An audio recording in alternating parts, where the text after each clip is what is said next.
રાજ્યમાં આગામી 7 દિવસ તાપમાન યથાવત રહેશે। વેસ્ટર્ન ડિસ્ટર્બન્સથી વાદળછાયું વાતાવરણ થઈ શકે। સૌથી ઓછું લઘુત્તમ તાપમાન નલિયામાં નોંધાયું।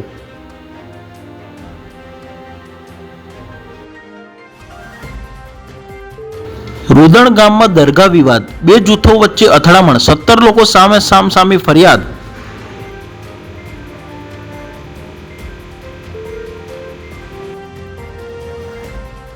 आग जड़ती तेजी वच्चे 120 किलो चांदी चोरी, राजकोटना वेपारी ने 1 करोड़ थी वधुनो फटको मार्यो। पोलीस कमिश्नर और क्राइम ब्रांचना अधिकारीओ दौड़ी गया।